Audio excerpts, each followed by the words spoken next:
to be among the fellow professionals. I've put together something, as Tanmay said, to set the context for the entire symposium today.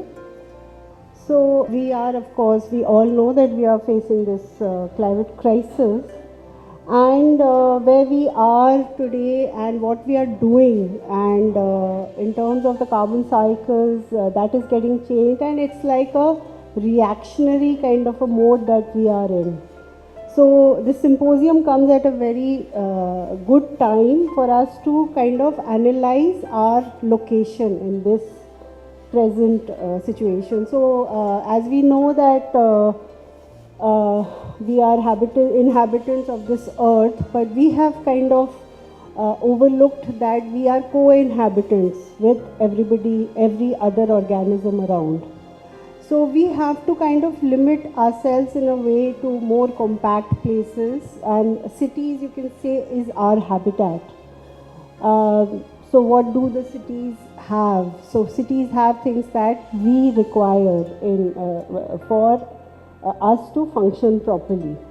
Now cities in typical, the really successful cities have been kind of growing over period of time, either horizontally or vertically, but in India mostly horizontally, and not even doing it in a way to optimize transit. Rather, if there is one city which is a magnetic city, so then it has many other cities around it, then it grows. So we are basically increasing our footprint. Now, if we look at the where architecture happens, the developer segment, and where the actual buildings come in, there are beautiful brochures and all that are kind of printed, but we don't see any people, or we don't see whatever is outside. But actually these beautiful buildings have not really related themselves to the city. So they are separate entities to the real city that is happening, and the real city also is not relating to even transit, and the connectivity issue is there.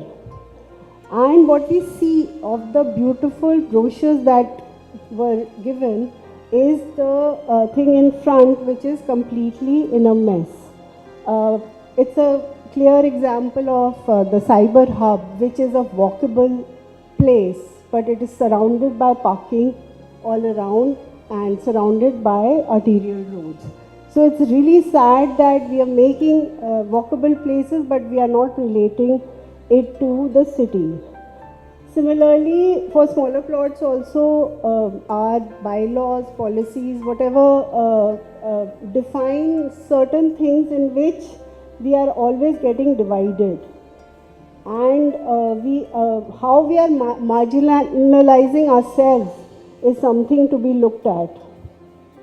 And another thing is that we don't understand what is private and what is public. So hamare ghar ke samne is like our place, and then what happens is we always see the city from the lens of this parking.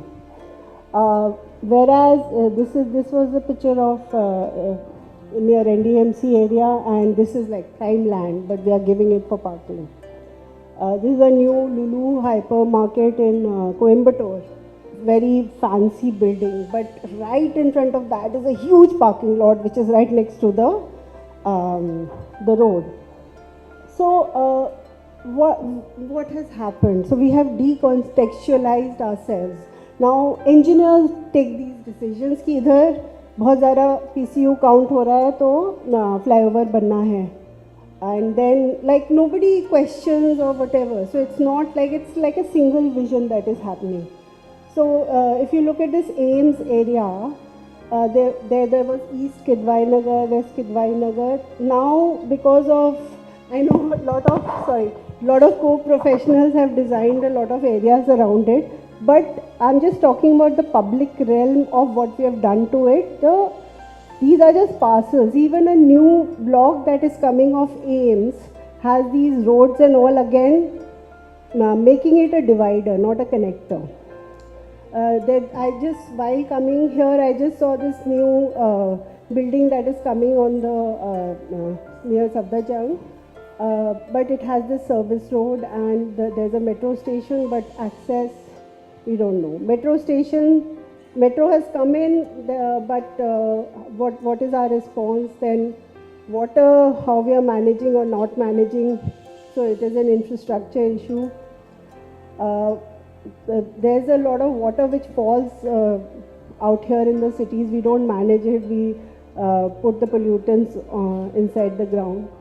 So these are the issues. Then let us recontextualize. So what we make our cities for the human, and what do humans need? We are nature. That is why we love nature and we want to be in these kind of places. Now the mechanistic worldview that we have had since the last 2 centuries is also changing, because we are now going from mechanistic science to quantum mechanics, where we can also change. By just observing, we can change something. So every ripple of our experience aren't just passive echoes. Truth lies in the crossroads of science and philosophy, between thought and reality. Nature of reality is not fixed but objective and is shaped by our thoughts and consciousness. So William Blake has said this: the eye that alters, alters all. So what we are doing now also is we are thinking from our left brain, which is verbal, rational, mechanistic, sees things in past. But our right brain is something which has a holistic worldview. These are new findings out of neuroscience and psychology that have come.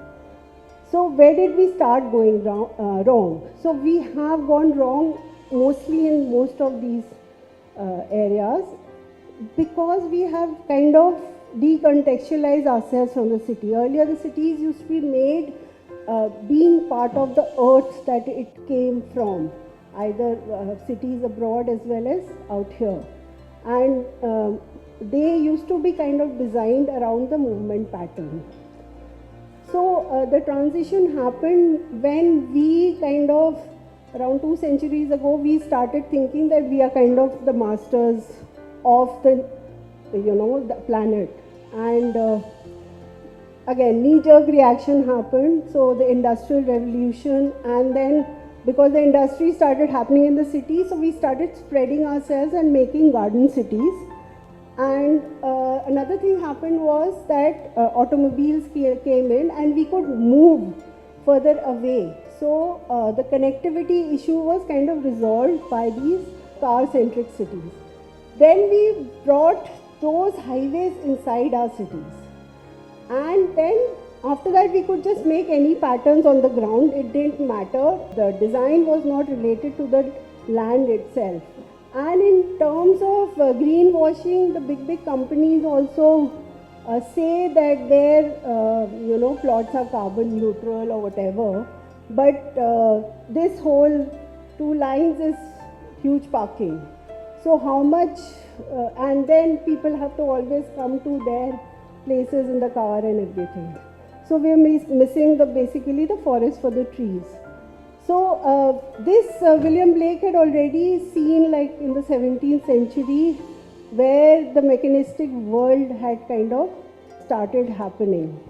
So again, looking at the positive side and looking at recontextualizing, this whole symposium, I think we can look at relationships between all these parameters and how the built and the transit can kind of talk to each other. We have some examples of the past. New York really works well because of its really nice grid, and it can really take in new developments within it by changing the FARs and everything, and the public and private, they keep on repurposing to make it talk to the city more. But what we still are doing, like if you look at the image on the right, we have Noida on the left of the river, then Greater Noida, and now we are making another new city called Jewar, near the Jewar airport. So again, we are kind of spreading. further away. Instead of that, is there a way to actually look at brownfield development within our cities and look at livability? Like Barcelona has a beautiful block system where their blocks were very, very small. So now they are creating more spaces for the people around and looking at existing typologies to do the infill developments. Now this was done in Singapore in the 1960s or 70s, Robertson Key, where they designed it in such a way that they had these policies of how the city will talk to its the buildings and vice versa. They kept the block sizes small, the typology of the blocks, connections at whatever level. So architecture was really talking to the city. So in terms of the verticals also. Now parking is another thing which we are given as policy matter, that parking you have to give. Those are basically parking mandates. Now parking mandates is something that we can look at, not plot based but area based. So that is something maybe we can start a discussion on. So what is the way forward? So we need to break the silos of architecture, landscape or whatever, and maybe try to integrate ourselves to the city, our buildings to the city to our buildings. So here we see an opportunity of looking at all of it together and looking at a field of intersections where we can look at better cities. So I'll read out a small note by Kathleen Rain. She had written about William Blake's fourfold city, Jerusalem. Jerusalem bears the name of the city described in the Holy Book of Revelation. The city coming down from heaven, which is the human task to embody on earth. Jerusalem is the city of imagination, the work of golden builders who have labored to create on earth a city in the likeness of the world within, because the kingdom of the heaven is within. The outer world, unilluminated by the imaginative vision, is Babylon, which is a biblical symbol of exile. Jerusalem is the divine human kingdom. Cities are human kingdoms, the human collective task, never completed, ever building, ever decaying, desolate. It is for every generation to keep that city in repair, to add to it new works for the soul to inhabit, as we inhabit the entire human past. These works embody our deepest knowledge and sublimest vision. But Jerusalem is not to be found in one place or time, but in a universal life created wherever humankind is at work. The human story began in the garden, nature, and ends in the human kingdom, the city. The city is not only its building, it is a great energy of creation at work. It comprises not architecture alone, but painting, music, poetry, schools, universities, works of science, all expressions of things great and small, which embody our inner and create our outer worlds. In antiquity, great cities were loved and valued by their inhabitants, and banishment was termed a punishment. What disasters have befallen? Our cities have become places of alienation and exile.